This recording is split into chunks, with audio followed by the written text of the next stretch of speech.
सुमन गायत्री के चैनल पर आप सभी का स्वागत है। हम एक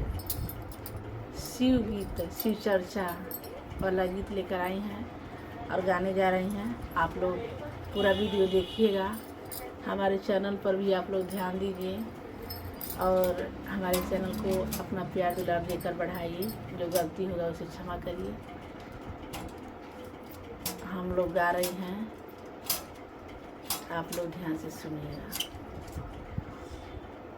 कवने हाथवा बजावानी डमरुआ ए भोले जी, कवने हाथवा बजावानी डमरुआ ए भोले जी, कवने हाथवा बजावानी डमरुआ ए भोले जी, डमरुआ ए भोले जी, डमरुआ ए भोले जी, कवने हाथवा बजावानी डमरुआ ए भोले जी,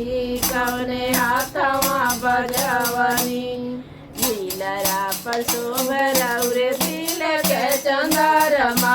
लीलरा पर शोभरौरे तिलक चंदरमा,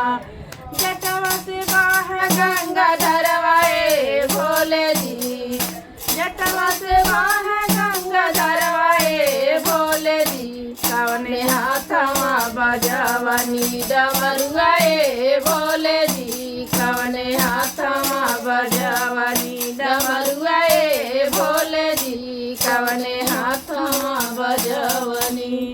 कवने हाथवा बजावानी डमरुआ ए भोले जी, कवने हाथवा बजावानी डमरुआ ए भोले जी, कवने हाथवा बजावानी। कानवा में शोभरौरे बिचुआ के बालवा, कानवा में शोभरौरे बिचुआ के बालवा, गलवा में शोभा सरफ मलवा ए भोले जी, गलवा में शोभा सरफ मलवा ए भोले जी, कवने हाथवा बजावानी डमरुआ ए भोले जी, कवने हाथवा बजावानी डमरुआ ए भोले जी, कवने हाथवा बजावानी।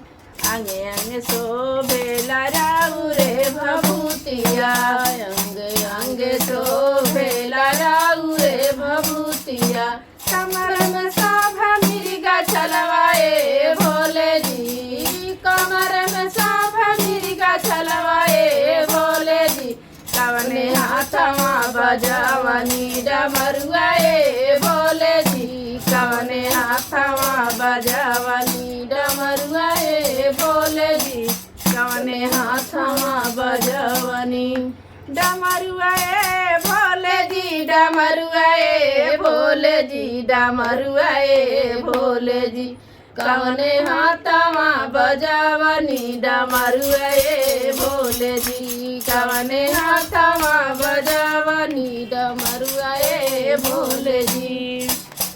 हाथवा में शोभरौरे त्रिशूल डमरुआ,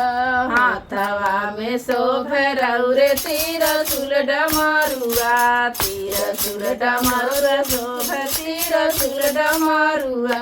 बसहा बैल पे सवरवा ए भोले जी, बसहा बैल पे सवरवा ए भोले जी, कवने हाथवा बजावानी डमरुआ ए भोले जी, कवने हाथवा बजावानी डमरुआ ए भोले जी, कवने हाथवा बजावानी डमरुआ ए भोले जी, कवने हाथवा बजावानी डमरुआ ए भोले जी, डमरुआ ए भोले जी, डमरुआ ए भोले जी, कवने हाथवा बजावानी डमरुआ ए भोले जी, कवने हाथवा बजावानी डमरुआ ए भोले जी। तीनी अम्मा दिहनी भाईया हरेंद्र, तीनी अम्मा दिहनी भाईया हरेंद्र, तीनी नियमया अपनाइए भोले जी, तीनी नियमया अपनाइए भोले जी, कवने हाथवा बजावानी डमरुआ ए भोले जी, कवने हाथवा बजवनी डमरुआ ए भोले जी कवने हाथवा बजवनी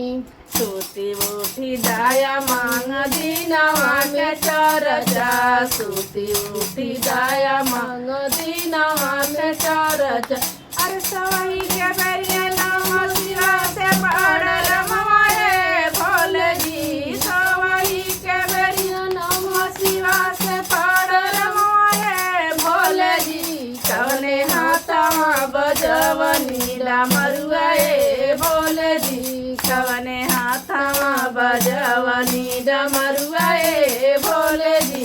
डमरुआ ए भोले जी डमरुआ ए भोले जी डमरुआ ए भोले जी कवने हाथवा बजवनी डमरुआ ए भोले जी कवने हाथवा बजवनी डमरुआ ए भोले जी।